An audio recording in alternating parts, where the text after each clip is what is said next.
How would you characterize the state of the commercial real estate market right now? There's a lot of negative sentiment around it, and sometimes unjustly for certain parts of it, but would you say it's depressed? Yeah, great to speak with you. Good afternoon. And I do generally agree with Bruce. You can't overgeneralize real estate. It's unique in that there are almost micro strategies within the broader macro real estate investment ecosystem. Multifamily is a sector and a space that we love. You're always going to need somewhere to live. We have a chronic housing shortage across the country, and housing prices aren't going down. Life sciences office is another sector that's impacted by the funding, the venture world, and that's had its ups and downs. Big city office obviously is one of the most challenged sectors, but I've been encouraged to see really a proliferation of private-public partnerships. You read about what's going on now in downtown Chicago, with the city really helping with conversions. And so I think overall what I would say is you have to be hyper-local and hyper-targeted when characterizing the real estate space. And we are in unique times. We're in times where, despite real estate values generally depreciating, the equities market's going up, the broader market seems to be performing well. And so what I think that points to more than anything else is that you've got to stay sector focused, and you can't be a broad thematic investor. Okay, so if you say sector focused within commercial real estate, with the Federal Reserve perhaps moving to cut interest rates later this year, which sector within commercial real estate will that benefit first?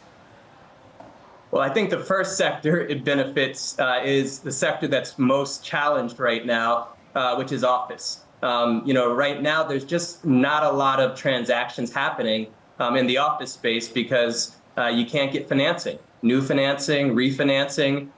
Banks in many ways have been almost paralyzed. Some of it's out of uncertainty. Some of it's out of trying to manage through their own portfolios. And so I expect to see more office transactions happening at somewhat elevated pricing levels. And I expect there to be a lot of, frankly, compelling deals that arise as well. So I think office will be the first sector and probably the most significantly impacted sector because it has the furthest to grow in terms of the baseline values today. But the key ultimately to there being transaction activity is price discovery. The key to price discovery is financing clarity and financing opportunity. And I think that's what you'll see cascade once the Fed does make a decision on rates. If the Fed does make that decision on rates, or at least communicates it, Ryan, and we talk about this idea of clarity, does that actually provide enough transparency? Does that clear enough smoke out of the way? Because at the same time, you're still talking about other structural issues in this market, such as work from home and other things that are impacting this that go beyond just interest rates. I think it's step one. It's a great question. I do think that it will provide enough clarity for those who are really kicking the can on looking at refinancing or selling to dip their toes in the market. It gives enough clarity for many of the stressed owners of real estate to say, I now have an option beyond giving back the keys to this office building.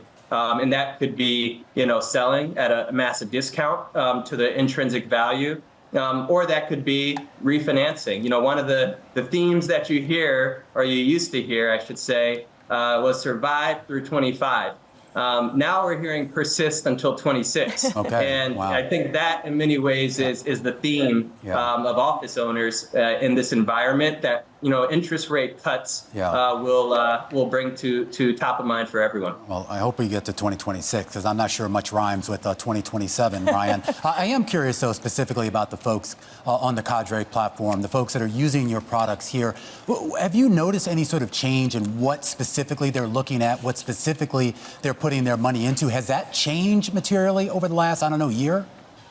Yes, great question. We have noticed, and we do our best to be responsive to our clients' portfolio needs. We have noticed a couple of interesting themes and trends. I'd say the first theme is that there are a lot of investors on our platform that are looking for a way to diversify outside of equities and crypto. And so many of those investors are looking for a way to diversify, but also to get a deal because they read about, the discounts that are likely to happen when the Fed reduces rates. And so we've seen on our secondary marketplace, a proprietary exchange platform that we've developed, an increase in appetite and an increase in activity amongst secondary buyers. So those investors that are willing to bid on other interests or stakes on our platform and existing assets. So we see secondary market activity increasing, which is a theme that I believe you'll see more broadly in the near term, given the number of funds that have redemption requests, whether it's the non-traded REITs or otherwise. And then the other theme we've seen is a focus on yield. Yeah. This environment is one in which you can get a risk-free yield in the mid-single digits. And so investors have kind of increased the bar for what they're looking for as it relates to cash flow and yield. So, where it used to be a 5, 6, 7% cash flow yield opportunity would sell out in minutes or hours. Now, that bar has been increased to 8, 9, 10% in terms of the appetite. And so I think that's one theme, in addition to the increase in liquidity, activity, and interest that we're seeing on a daily basis.